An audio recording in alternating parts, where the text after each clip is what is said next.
Bicycle puncture वाला एक IAS बन गया। मैं इनका इंटरव्यू क्यों देखता हूँ? क्योंकि मुझे पता है कि यार इनके पास वो एक्सपीरियंस है, क्या क्या गलतियां उन्होंने करी है या फिर किन उन गलतियों से कैसे टैकल करना है। क्योंकि ये तो वो लोग हैं ना जो यहाँ से उठ के आज यहाँ पे पहुंचे। स्टैंड अप कॉमेडियंस को मैं बहुत रिस्पेक्ट करता हूँ क्योंकि यार वो इतना स्ट्रगल करके यहाँ पे पहुंचे हैं। लोगों के लिए जाकिर खान केवल एक कॉमेडियन होगा टॉप क्लास, मेरे लिए वो एक इंस्पिरेशन है। क्योंकि उन्होंने अपने एक इंटरव्यू में ये भी बताया था कि जब मैं एक बार ट्रेन में जा रहा था यहाँ से, तो मुझे एक वक्त ऐसा भी था जब मुझे पेपर बिछा के सोना पड़ा था, और आज इंडिया में सबसे बड़ा कॉमेडियन वही है। मैं उन्हें ये नहीं बताऊंगा कि क्या करना है, मैं उन्हें ये बताऊंगा कि क्या नहीं करना है। करो कि यार इससे नीचे मैं नहीं जा सकता ना, मैंने यार इतनी डिफिकल्टीज देखी, तो यार इससे नीचे तो मैं नहीं जा सकता ना। तो ये अपन को जीरो सिखाता है। आईआईटी को कभी भी यार एग्जाम नहीं मानता हूँ मैं, उसको मानता हूँ यार ये 2 साल की बहुत अच्छा एक एक्सपीरियंस है जो कि अपन को लाइफ लॉन्ग काम आने वाला है। बच्चे केवल नॉलेज के पीछे भागते हैं यहाँ से, लेकिन ये भी तो सोचा जो एक्सपीरियंस तुम उससे गेन कर रहे हो वो कितना इंपॉर्टेंट है। और अगर वो एक्सपीरियंस तुम्हारे सामने कोई रख पा रहा है तो उससे बड़ी बात और क्या हो सकती है। जीतू भैया ने कोटा फैक्ट्री में बोला था कि भैया बच्चे तो कोटा से निकल जाते हैं बट कोटा बच्चों के दिमाग से नहीं निकलता। क्यों? क्योंकि कोटा वो एक उनको 2 साल या 3 साल का एक्सपीरियंस दे जाता है जो उनको लाइफ लॉन्ग काम आता है। वो बेसिकली उनको औकात बता देता है। औकात मतलब वो उन्हें हेल्प कर देता है यहाँ से कि यार जब भी तुम डिमोटिवेटेड हो तुम पीछे मुड़ के देखो, जब तुम जेई के टाइम पे सुबह 4 बजे उठ के इतनी मेहनत कर सकते थे, तुम आज भी उतनी मेहनत कर सकते हो। यहाँ पे मैं कोई मक्खन लगाने नहीं आया हूँ। असली दुनिया काफी कड़वी होती है, काफी टफ होती है, तो मैं वही तुम्हारे सामने रखने आया हूँ। हर्षद मेहता ने खुद अपने इंटरव्यू में बोला था कि जितनी नॉलेज आज मुझे एक स्टॉक मार्केट की है ना, उतनी आज एक आईआईएम ग्रेजुएट के पास भी उतनी नॉलेज नहीं है। इसलिए मैं ऐसा बोलता हूँ कि यार कभी भी टॉपर्स के इंटरव्यू मत देखो, क्योंकि यार उनके लिए राह आसान होती है। हमेशा तुम्हें अगर देखना भी इंटरव्यू तो हमेशा उनका देखो जिनकी 5000, 10,000, 15,000 रैंक आई हो, क्योंकि उन्हें बेसिकली पता रहता है कि जीत का स्वाद क्या होता है। क्योंकि उन्हें ही पता रहता है कि जो उन्होंने गलतियां करी हैं वो मोस्ट ऑफ द बच्चे करते हैं और उन्हीं गलतियों को अपन को रिपीट नहीं करना है। नॉलेज वर्सेस एक्सपीरियंस, दोनों में से कौन सा बड़ा है? तो बेसिकली सबके अलग अलग ओपिनियंस हो सकते हैं, बट इस वीडियो में मैं यार तुम्हें अपने व्यूज इसमें प्रेजेंट करूंगा। और मुझे लगता है कि यार मुझसे ज्यादा सही तरीके से इस टॉपिक पे कोई नहीं बोल पाएगा। क्यों? क्योंकि यार इसको मैंने अपने लाइफ पे खुद इसको अप्लाई करा और खुद एक्सपीरियंस करा है। ठीक है, आज तुम खुद देख सकते हो कि यार मैं खड़े होकर वीडियो बना रहा हूँ, वरना जनरली मेरी जो सारी वीडियोस होती हैं वो बैठ के होती हैं। खड़े होकर इसलिए क्योंकि यार ये वीडियो इंपॉर्टेंट है और इसको उतने ही जोश उतने ही ताकत से तुम्हारे सामने रखना पड़ेगा। क्या ये वाली बात तुम्हें समझ में आ रही है? शुरू करते हैं। तो बात आती है नॉलेज वर्सेस एक्सपीरियंस। देखो यार, जब मैंने अपना YouTube चैनल शुरू करा था तो काफ़ी सारे लोगों ने बोला कि भाई तू तो एक प्राइवेट कॉलेज का है, मतलब मेरे दोस्त ने बोला कि यार तू तो एक प्राइवेट कॉलेज का है, तुझे क्या लगता है कि तेरा चैनल चल पाएगा? क्योंकि बहुत सारे आईआईटीएंस चैनल है, मतलब बहुत सारे आईआईटीएन जो करा रहे हैं, आईआईटी हो गए, एनआईटी हो गए, चाहे वो डीटीयू हो गया, बहुत सारे लोग ऐसे हैं जो अपन का बना रहे हैं, और बहुत सारे ऐसे डेडिकेटेड चैनल भी, अनअकैडमी, वेदांतु, बहुत सारे ऐसे तुम्हें भी पता है सर। तो तुझे क्या लगता है तू कुछ अलग कर रहा है? मैंने बोला यार हाँ, मुझे पता है कि मैं भी जेई का कंटेंट ही प्रोवाइड करूंगा, बट मेरा अलग क्या रहेगा? मैं उन्हें ये नहीं बताऊंगा कि क्या करना है, मैं उन्हें ये बताऊंगा कि क्या नहीं करना है। क्योंकि तुमने अपने टीचर से भी पूछा होगा कि सर आप हमें ये बताओ कि मुझे 300 में से जेई में 250 के ऊपर कैसे लाने। मैं यहाँ पे जनरली तुम्हें जेई का रेफरेंस इसलिए देता रहूँगा क्योंकि तुम लोग या तो जेई दे के निकले हुए हो, अभी कॉलेज में आ चुके हो, या फिर अभी 11th या 12th के हो, तो तुम इसको अच्छे से कनेक्ट कर पाओगे। क्या ये वाली बात समझ में आ रही है? ठीक है, तो तुम्हारा क्वेश्चन ये रहता है कि सर इसको कैसे करना है। मैं बताऊँ, इसको पूरा गलत मानता हूँ। जब मैं अपने टाइम पे था, मतलब 11th 12th में था, मैं हमेशा सर से ये बोल रहा था आप तो सर मुझे केवल ये वाली बात बताओ कि मुझे क्या क्या गलतियाँ नहीं करनी है, क्योंकि जो करना है ना वो तो अपने आप यहाँ से हो ही जाएगा। कैसे? जो सिलेबस है वो अपना पढ़ के हो जाएगा, बट ये कौन बताने वाला है कि यार क्या चीज़ें नहीं करनी। लोग मुझे बोलते हैं कि यार तू क्या कर लेगा, तू तो प्राइवेट कॉलेज का है। मान लिया मैं प्राइवेट कॉलेज का हूँ, बट जो एक्सपीरियंस मेरे पास है ना वो एक टॉपर के पास भी नहीं है। क्यों? क्योंकि टॉपर तो यार नॉर्मल एक किताब पढ़ के बन गया टॉपर, कोई बड़ी बात नहीं है, बट एक जो एक्सपीरियंस बंदा होता है ना उसको ही पता होता है कि यार उसने क्या क्या गलतियां करी हैं। क्योंकि यार ये मुझे पता है कि मैंने क्या क्या गलतियां करी हैं, और मैंने इसलिए तो चैनल बनाया था यहाँ से कि मैं दूसरों को बता पाऊँ वो क्या क्या गलतियां कर सकते हैं और क्या क्या करेंगे most of the times future में। क्योंकि हमेशा यार तुमने ये वाली बात भी तुमने सुनी होगी यार, जेई को बहुत टफेस्ट एग्जाम मानते हैं यहाँ से, बट और उससे बड़ी बात यहाँ से लोग ये बोलते हैं कि यार जेई टफ क्यों है। गलत क्वेश्चन। जेई टफ तुम्हें ये नहीं पूछना चाहिए जेई में इतने कम बच्चे सेलेक्ट क्यों होते हैं, तुम्हें ऐसे ये पूछना चाहिए जेई में इतने कम बच्चे क्यों सेलेक्ट होते हैं। रिसोर्सेज मैक्सिमम सबके पास होते हैं, किताबें सबके पास होती है, क्योंकि उनको एक सही गाइडेंस नहीं होती है। सही गाइडेंस मतलब एक उनको ये बंदा बता ही नहीं पाता है कि यार भैया क्या क्या गलतियां उसने करी हैं यहाँ से। इसलिए मैं हमेशा प्रेफर करता हूँ कि तुम टॉप 1 को कभी मत देखो, तुम टॉपर्स को कभी मत देखो। मैं हमेशा प्रेफर करता हूँ कि जब मैं अपने 11th 12th के टाइम मैं हमेशा उनके इंटरव्यू देखता था जो 5000 रैंक लाए हो, जो 10,000 रैंक लाए हो, क्योंकि यार उनको ही पता है कि क्या क्या गलतियां उन्होंने करी है यहाँ से। ठीक है, मैं तुम्हें एक सबसे अच्छा एग्जांपल देता हूँ। एक आईएएस इंटरव्यू में पूछा गया था, ये रियल एग्जांपल है, एक आईएएस इंटरव्यू में पूछा गया था इंटरव्यूअर ने कि भाई तुम ये बताओ कैंडिडेट से, आप हमें ये बताओ कि आप जीरो से क्या सीख सकते हो। तो उसने कुछ कुछ पॉइंट्स रखे थे, तो जो पॉइंट्स मुझे याद है मैं तो बताता हूँ। उन्होंने बेसिकली ये वाले पॉइंट्स रखे थे कि भाई सर, जीरो हमें यहाँ से ये सिखाता है कि हमें न्यूट्रल रहना चाहिए, क्योंकि हम कोई भी चीज़ में अगर जीरो ऐड करेंगे तो वो वही रहेगी, सब्ट्रैक्ट करेंगे तो वही रहेगी। मतलब क्या हुआ, मतलब यहाँ से ये हुआ कि अगर हम इतनी ऊंचाइयों पे भी पहुंच गए तब भी हमें न्यूट्रल रहना चाहिए, या फिर चाहे हमारे पास जितनी भी डिफिकल्टीज हमें फेस करनी तब भी हमें न्यूट्रल रहना चाहिए, हमें अपना आपा नहीं खो देना चाहिए। दूसरी सीख हम यहाँ से ये सीख सकते हैं, जीरो को हम अपना बेस बना सकते हैं कि यार हम इतने इससे नीचे तो नहीं कर सकते ना, क्योंकि देखो डिफिकल्टीज सबके फेस में आती है, सबकी जिंदगी में आती है डिफिकल्टीज, उसमें कोई बड़ी बात नहीं है। बट अपन को जब लगता है कि नहीं यार यहाँ से मुझसे ये नहीं बन रहा, यार मुझसे ये भी नहीं बन रहा, मुझसे ये भी यहाँ पे इसमें मार्क्स नहीं आ रहे, इसमें भी नहीं बन रहा, मैं याद नहीं कर पाता हूँ, उस केस में तुम यहाँ से ये सोचा करो, तुम उसको बेस सेट करो कि यार इससे नीचे मैं नहीं जा सकता ना, मैंने यार इतनी डिफिकल्टीज देखी तो यार इससे नीचे तो मैं नहीं जा सकता ना। तो ये अपन को जीरो सिखाता है। तो अब तुम इस पूरी बात का सार क्या निकला, इस पूरी बात का सार ये निकला, क्या ये वाली बात तुम्हें कोई किताब सिखा सकेगी? नहीं, ये वाली बात तुम्हें एक एक्सपीरियंस, मतलब जब तुम एक्सपीरियंस करोगे अपने आसपास के सराउंडिंग्स को तभी तुम्हें पता चल पाएगा, क्योंकि यार एक्सपीरियंस एक ऐसी चीज है जिसको कोई किताब नहीं खरीद सकती है। तुम ये वाली बात मान लो। और किताब से बात याद आई यहाँ से, हर्षद मेहता, तुमने अभी उसकी वेब सीरीज भी देखी होगी जो स्कैम 1992 है ना, स्कैम 1990 या 1992 तुमने देखी होगी। वो वर्ल्ड की best IMDb rated web series है पूरे वर्ल्ड में, अकेले इंडिया में नहीं। तो मैं उसका जब रियल इंटरव्यू देख रहा था तो उसने ऐसे ये बोला था, हर्षद मेहता खुद, उसने एक्टर नहीं, खुद उसने बोला था, उन्होंने बोला था कि आज जो मेरे पास स्टॉक मार्केट की नॉलेज है या फिर वो स्टॉक मार्केट कैसे वर्क करता है, ये एक IIM ग्रेजुएट के पास भी नहीं है। ऐसा उसने क्यों बोला? क्योंकि यार उसने खुद फील्ड में जाके वो सब एक्सपीरियंस करा, उसने पूरी हार्डशिप जितनी भी उसने डिफिकल्टी फेसेस करी वो उसको पता है यहाँ से। मतलब IIM के पास कम नॉलेज है? नहीं, IIM के पास तो भैया IIM ग्रेजुएट के पास तो कितनी नॉलेज होगी यार उसके रिस्पेक्ट में। और हर्षद मेहता कोई इतना पढ़ा लिखा बंदा भी नहीं था क्या बहुत बड़े कॉलेज से, नहीं। मैं तुम्हें पॉइंट यहाँ से ये समझो, ये मत समझो कि यार मैं हर्षद मेहता के ऊपर डाइवर्ट कर रहा हूँ, तुम पॉइंट समझो। अपन को यार जो नॉलेज है वो तो ठीक है, कोई पर्टिकुलर एग्जाम में क्रैक करवा देगी, बट जो एक लाइफ एक्सपीरियंस होता है वो अपन को लाइफ लॉन्ग काम आता है, चाहे वो ये एग्जाम दो चाहे वो एग्जाम दो। IIT टॉपर तुम्हें क्या बताएगा ऐसे? वो तुम्हें ऐसे ही बताएगा कि ठीक है तुम IIT को क्रैक कैसे कर सकते हो, या फिर तुम्हें IIT के लिए ये तुम्हें करना है, तुम्हें ये वाली बुक सॉल्व करनी है, ये वाली बुक सॉल्व करनी है। बट एक 5000 वाला 10,000 रैंक वाला बंदा तुम्हें क्या बता पाएगा? वो तुम्हें बता पाएगा यार ये गलती नहीं करनी है, ये गलती नहीं करनी है, इसको तुम हमेशा अप्लाई कर सकते हो। ये कोई एग्जाम ओरिएंटेड वो नहीं है। और हमेशा इसलिए मैं IIT को कभी भी यार एग्जाम नहीं मानता हूँ, मैं उसको मानता हूँ यार ये 2 साल की बहुत अच्छा एक एक्सपीरियंस है जो कि अपन को लाइफ लॉन्ग काम आने वाला है। कोटा फैक्ट्री अगर जिनने देखी है तो उसमें जीतू भैया ने बोला था कि भाई साहब बच्चे कोटा से निकल जाते हैं लेकिन कोटा बच्चों के दिमाग से नहीं निकलता। क्यों?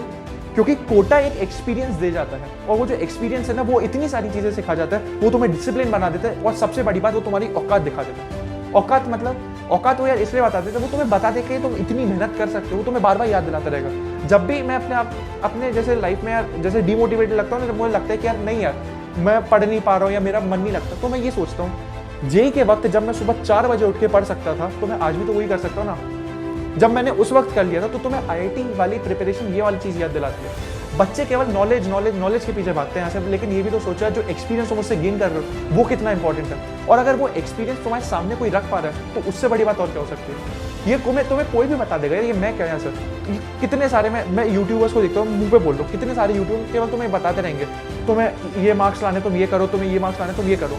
मैं भी ये करता हूँ, बट हर वीडियो में तुम अगर ध्यान से देखोगे मैं ये बताता रहूंगा तुम्हें ऐसे, तुम्हें ये नहीं करना है, तुम्हें ये नहीं करना है, या फिर तुम यहाँ पे ये गलती करोगे तो तुम्हें इससे बचना है। अगर तुमने यहाँ तक कि जो मेरी शॉर्ट नोट्स की वीडियो तुमने उसमें तक सुना होगा, मैं तुम्हें बता रखा है कि यार तुम यहाँ पे गलती कर सकते हो या तुम्हें ये नहीं करना। टीचर तुम्हें केवल ये बताएगा कि तुम्हें क्या करना है, मैं तुम्हें यहाँ से ये बता पाऊंगा कि उसको कैसे करना है, या फिर जब तुम उसको करते हुए गलती करोगे ना ऐसे तो उसको तुम कैसे सॉल्व कर सकते हो। टीचर तो बोल देगा कि भैया HC वर्मा सॉल्व कर लो, लेकिन HC वर्मा तुम्हें भी पता है नॉर्मल बुक, उसमें कोई बड़ी बात नहीं है। बट 98 या 99% बच्चे उसको सॉल्व ही नहीं करते हैं पूरी। क्यों? क्योंकि उनको लगता है भैया ये टफ है या वो है। टफ नहीं है, बस बच्चे अपने मन में बजा लेते हैं और वो अपनी ये डिफिकल्टीज को सॉल्व ही नहीं कर पाते, क्योंकि कोई उनको गाइड ही नहीं करता है ना ऐसा। क्योंकि यार देखो लोगों को क्या लगता है, लोगों के मन में, जितने भी यूट्यूबर हैं उनके दूसरे मन में क्या लालच रहता है, व्यूज किससे मिल रहा है, हमें तो भैया उससे पड़ी है। मैं खुद बोलता हूँ यहाँ से, मुझे खुद व्यूज की पड़ी है, मैं मुंह पे बोल रहा हूँ, बट मुझे क्यों पड़ी है व्यूज की? मुझे इसलिए पड़ी है क्योंकि जो मैंने एक्सपीरियंस या जो मैंने अपनी गलतियां फेस की है ना, उन गलतियों को मैं तुम्हारे सामने रखना चाहता हूँ। ये कौन बताएगा, वरना गलतियां कौन बताएगा यार ऐसे। मतलब मेरा डायलॉग, मेरे अपने मन में यार मंत्रा एक ही चलता है यहाँ से, मैं कभी भी फर्स्ट को प्रेफर नहीं करता हूँ। जो फर्स्ट आया है मैं उनको कभी प्रेफर नहीं करता हूँ। जो बंदा हार गया है ना ऐसे उससे, मैं हमेशा उसको प्रेफर करता हूँ। क्यों? क्योंकि उसके पास ही असली, मतलब उसको पता होता है कि भैया असली स्वाद क्या है जीत का। ठीक है, तो ये मुझे पता है कि यार आज जब मैं देखता हूँ ना कि यार हाँ, तो आज मुझे समझ में आता है कि अच्छा यार काश मैंने वो गलतियां नहीं करी होती। तो लोग मुझे बोलते हैं कि यार तू तो भाई एक प्राइवेट कॉलेज में, प्राइवेट कॉलेज क्या है यार? तुम्हें क्या लगता है कि मैंने जेई ये सब नहीं दिया यहाँ से? जेई मेंस में मेरी 25,000 रैंक थी। 25,000 रैंक मतलब कुछ 97.7% है। मेरा सारे कॉलेजेस में हो रहा था, है ना। मेरा NIT ट्रिची को छोड़ के सारे NITs में हो रहा था यहाँ से। बट वो मेरा रीजन था कि मैंने उसको क्यों ज्वाइन नहीं किया। चलो वो तो एक सेपरेट रीजन है। मैं तुम्हें बता रहा हूँ कि जो लोग ये सोचते हैं कि भाई तुझे क्या लगता है, तूने केवल एक्सपीरियंस गेन करा, नॉलेज तो तुझमें नहीं। मैं तुम्हें बता दूं, मैंने मेंस अच्छे उस पर क्लियर करा, एडवांस में भी मेरा क्लियर हो गया था, बट मुझे कॉलेज नहीं मिला था। ये मैं क्लियर कर दूँ, ठीक है।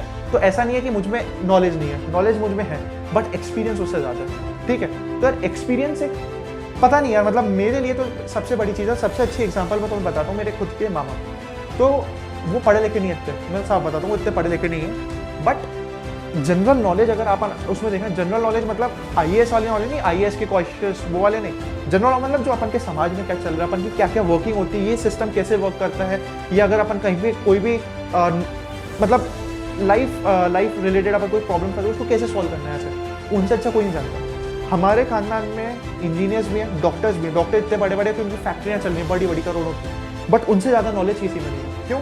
क्योंकि उन्होंने यार खुद फील्ड पर उतर के वो सब काम किया है। एक मैकेनिकल इंजीनियर के पास उतनी नॉलेज नहीं है जितनी मेरे मामा के पास है, क्योंकि उन्होंने वो सारी चीज़ें खुद खोली हुई हैं। गाड़ी खराब हो गई तो खुद ही रिपेयर करते रहेंगे। पढ़े लिखे तो है नहीं, मतलब इतने नहीं है, बट खुद ही रिपेयर करते रहेंगे ये और वो। और ऐसा नहीं है कि वो आज कर नहीं रहे, वो काफ़ी रिच है। ठीक है, इससे क्या बात समझ में आई? इससे बात ये समझ में आई कि नॉलेज ही सब कुछ नहीं होता है। जो अपन एक्सपीरियंस गेन करते हैं ना लाइफ से, वो बहुत इंपॉर्टेंट होता है। क्योंकि आज जब तुम अपना जेई दे के निकलोगे, या फिर जैसे जो तुम कॉलेज में आए हो, 1 साल या 2 साल बाद तुम यहाँ से जब पीछे मुड़ के देखोगे ना अपने, तो तुम्हें यहाँ से ये लगेगा कि वाह यार, जो एक्सपीरियंस मैंने जेई के वक्त करा था ना यहाँ से, वो मुझे कितना काम आ रहा है यहाँ से। पता नहीं इसमें लोग बोलना क्यों नहीं चाहते यहाँ से। मैं तो इस पर मुंह पे बोलूंगा यार यहाँ से, और मैं इसको हर वीडियो में बोलना चाहता हूँ, और मैं बोलता ही हूँ यहाँ से यार कि तुम ये मत करो, तुम वो मत करो यहाँ से यार, क्योंकि ये बताना मेरा काम है। मैं यहाँ पे इसलिए नहीं आया हूँ क्योंकि मुझे यहाँ पे यार केवल व्यूज चाहिए, बट मुझे यहाँ पे मिसलीड नहीं करना है यहाँ से। पहले ही मैं बता देता हूँ कि यार मैं सीधा मुंह पे बोलता हूँ, जो क्लियर है मैं तुम्हारे सामने रखता हूँ। ठीक है, ऐसा है, क्योंकि मैं यहाँ पर तुम्हारे मतलब ऐसा मत समझो कि मैं तुम्हारी मन की बात यहाँ पे रखने आया हूँ कि जो तुम्हें अच्छा लगे। यहाँ पे मैं कोई मक्खन लगाने नहीं आया हूँ। असली दुनिया काफ़ी कड़वी होती है, काफ़ी टफ होती है, तो मैं वही तुम्हारे सामने रखने आया हूँ, क्योंकि मैंने उसको फेस करा है। ठीक है, मैंने उन सब चीज़ों को फेस करा, और बार बार मैं IIT वाला एग्जांपल ही दे रहा हूँ कि क्या क्या गलतियाँ मैंने करी। तो मैं ऐसे इसलिए मैं तुम्हें टू बी ऑनेस्ट बताऊँ, मैं हमेशा बताऊँ किन के इंटरव्यूज देखता हूँ जो कि बहुत बार फेल हो चुके हैं। मतलब मैं भी कुछ दिनों पहले मैं टेड टॉक्स, तो मैं सबको पता है टेड टॉक्स में देखता हूँ, तो मैं हमेशा उनका ही सर्च करता हूँ जो बहुत फेल हो चुके हैं, तो बहुत गरीब परिवार से है। मैं कुछ दिन पहले देख रहा था, यहाँ पे शायद तुम्हें स्क्रीनशॉट भी दिख जाएगा, जो शायद इंजीनियरिंग में 8 बार फेल हुआ था, लेकिन वो IAS में शायद टॉप रैंक में आया। सिमिलरली एक कैट, जो जिनने शायद कैट का शायद नाम भी नहीं सुना था अपने आखिरी सेमेस्टर के 4 साल में, उसने कैट का टॉपर बना। या फिर एक बाइसिकल पंचर वाला एक IAS बन गया। मैं इनका इंटरव्यू क्यों देखता हूँ? क्योंकि मुझे पता है कि यार इनके पास वो एक्सपीरियंस है, क्या क्या गलतियाँ उन्होंने करी है, या फिर उन गलतियों से कैसे टैकल करना है। क्योंकि यही तो वो लोग हैं ना जो यहाँ से उठ के आज यहाँ पे पहुंचे, क्योंकि उनके पास ही वो है। इसलिए मैं स्टैंड अप कॉमेडियंस, तुम्हें लग रहा होगा कि ये डेविड कैसे करूँगा बात, स्टैंड अप कॉमेडियंस को मैं बहुत रिस्पेक्ट करता हूँ, क्योंकि यार वो इतना स्ट्रगल करके यहाँ पे पहुंचे हैं। क्योंकि स्टैंड अप कॉमेडियन में जैसे तुम इसको सबसे बड़ा एग्जाम्पल मैं जाकिर खान को मानता हूँ। लोगों के लिए जाकिर खान केवल एक कॉमेडियन होगा टॉप क्लास, मेरे लिए वो एक इंस्पिरेशन है। क्योंकि उन्होंने अपने एक इंटरव्यू में ये भी बताया था कि जब मैं एक बार ट्रेन में जा रहा था यहाँ से, तो मुझे एक वक्त ऐसा भी था जब मुझे पेपर बिछा के सोना पड़ा था। और आज इंडिया में सबसे बड़ा कॉमेडियन वही है। यूट्यूब पे सबसे ज़्यादा सब्सक्राइबर्स कॉमेडियन के उसमें सबसे ज़्यादा उनके पास ही है ना। तो इनके यार यही तो बंदे हैं ना जिन्होंने हार्डशिप्स देखी है यार यहाँ से, यही तो बंदे हैं जिनके पास एक्सपीरियंस है। मैं वापस बता रहा हूँ, एक्सपीरियंस गोल्ड है। नॉलेज ठीक है, नॉलेज आती रहेगी, नॉलेज जाती रहेगी, और नॉलेज तो यार ठीक है, नॉलेज आ जाएगी, उसमें कोई प्रॉब्लम नहीं है। मतलब तुम बार बार पता नहीं क्यों बच्चे यहाँ से यार ये पूछते हैं, ऐसे मुझसे भी पूछते हैं कि भैया हम ये कैसे करें, हम ये कैसे करें, मतलब हम अच्छे मार्क्स कैसे लाएं, हम मैथ्स में ये स्कोर कैसे करें। तुम लोग मुझसे ये पूछो ना कि भैया हम लोग क्या नहीं करें, क्योंकि तुम्हें अच्छे मार्क्स क्या, मैं तो तुम्हें एक लाइन बोल दूंगा, या तुम ये सिलेबस पढ़ लो, वो सिलेबस पढ़ लो, ये वाली बुक कर लो, काम खत्म। बट तुम इसमें जब गलतियां फेस करोगे तभी तो मेन क्रिस्प मेन मजा है ना यहाँ से, उन गलतियों से तुम कैसे सॉल्व करते हो, और वो मैं बताता हूँ तुम्हें। ठीक है, तुमने कितनी बार देखा होगा, मैं कितनी बार बताता हूँ यार, कि ये वाला लाइन तो यार मेरी शायद टैग लाइन बन चुकी है कि टीचर तुम्हें ये बताएगा क्या करना है, मैं तुम्हें यहाँ से ये बताऊंगा कि उसको कैसे करना है। ठीक है, तो शायद मैंने तुम्हें पूरे रियल लाइफ एग्जांपल्स दे दिए। और क्या मैं ये बोलना चाह रहा हूँ कि नॉलेजेबल पर्सन एक गधा होता है? नहीं, नॉलेजेबल पर्सन काफ़ी अच्छी बात है क्योंकि उसने यार मेहनत करी, उसने भी मेहनत करी है। बट एक एक्सपीरियंस्ड बंदे को भी तुम बहुत रिस्पेक्ट दिया करो, चाहे वो पढ़ाई में उतना अच्छा ना हो, क्योंकि वही वो बंदा है यार जिसको पता है कि क्या क्या गलतियां लोग करेंगे और क्या आगे करने वाले हैं। क्या ये वाली बात तुम्हें समझ में आ रही है? मुझे नहीं पता कि लोग इसको किस वे में लेना चाहेंगे, बट मैंने तुम्हें यार पूरी साफ बात बता दी और मैं इसको अपने उसमें भी बोलूँगा। और मैं हाँ, इसको मैं अपने लाइफ से रिलेटेड क्यों बताता हूँ? लाइफ से रिलेटेड इसलिए बताता हूँ क्योंकि वापस यार लोग जब मुझे पूछते हैं ना कि भाई तू ऐसा क्या कर रहा है, या फिर है ना तू जेई का डाल रहा है, जेई पे लाखों लोग डालते हैं, तू ऐसा क्या कर रहा है? जेई पे लाखों लोग डालते हैं वही सिमिलर कंटेंट, मैं भी वही डालता हूँ, कोई बड़ी बात नहीं। बट उसमें मैं क्या ऐड करता हूँ? मैं उसमें ये ऐड करता हूँ कि सर आपको ये नहीं कर रहा है, भाई तुझे यहाँ से ये नहीं करना, तुझे यहाँ से ये चीज़ें मत रिपीट कर। ये कोई नहीं बताता क्योंकि किसी ने उस एक्सपीरियंस को माना ही नहीं है। बस उनको क्या लगा 2 साल का जेई अपन को तैयारी करनी है, बस एक एग्जाम है नॉर्मल सा, काम दे के खत्म करो। मैंने उसको पूरा करा और मैं तो भैया बहुत प्राउड फील करता हूँ आज भी कि हाँ भैया मेरा IIT में नहीं हो, नो प्रॉब्लम, बट मेरे पास जो एक्सपीरियंस है वो आज एक IITian से भी ज़्यादा है। ठीक है, उस चीज़ का कि भैया जो फेलियर होता है या फिर जो गलतियाँ होती हैं, क्योंकि जब इतने फेलियर फेस कर चुका होता है ना तो यार वो अंदर से इतना स्ट्रॉन्ग बन जाता है। बहुत बार तुमने ऐसे यार ये पढ़ा होगा कि यार ऐसा तुमने स्टोरीज भी सुनी होगी कि यार बचपन से कोई बंदा है, वो बचपन से टॉप करते हुआ है, उसने स्कूल टॉप करा, उसने ओलंपियाड्स में बहुत अच्छी रैंक लाई, ऑल इंडिया में अच्छी रैंक लाई, फिर KVPY हो गए, ये वो सारे एग्जाम्स में। बट जब उनके लाइफ में जब कुछ बहुत बड़ा एकदम ब्लंडर हो गया या तो बहुत बदर हुआ तो उसको वो सहन ही नहीं कर पाई, या फिर वो उसको एकदम ही क्या बोलते हैं मतलब एकदम ही डिप्रेशन में चले गए। क्यों? ऐसा क्यों हुआ? ऐसा इसलिए हुआ क्योंकि यार उन्होंने अपने लाइफ में केवल उनकी स्मूथ चल रही थी लाइफ, मतलब वो जो चीज़ करते थे उसमें सक्सीड होते थे, बट जब पहली बार इतना बड़ा फेलियर आया तो वो उनको सहन ही नहीं कर पाया। इसलिए मैं उन लोगों का देखता हूँ जो इतना फेलियर महसूस ही करने ऐसे है। क्यों? क्योंकि यार वो कितने स्ट्रॉन्ग है। क्योंकि यार जाकिर खान को मैं इसलिए अपना आइडल क्यों मानता हूँ? क्योंकि जाकिर खान ने बताया कि जब मैं इतनी हार्डशिप थी, मेरे पास पैसे नहीं थे, मैं जब ट्रेन में पेपर बिछा के भी सोया, मेरे पास ये नहीं थे, मेरे पास कुछ नहीं था, तो उसने ऐसे ही बोला था कि यार मैंने अपने मन में ये ठान लिया था कि यार इससे नीचे तो मैं नहीं जा सकता हूँ ना, यहाँ से ये मेरा लेवल है, यहाँ से मतलब इससे नीचे मैं क्या होगा, मेरे पास आज कुछ नहीं, इससे नीचे तो क्या होगा यहाँ से।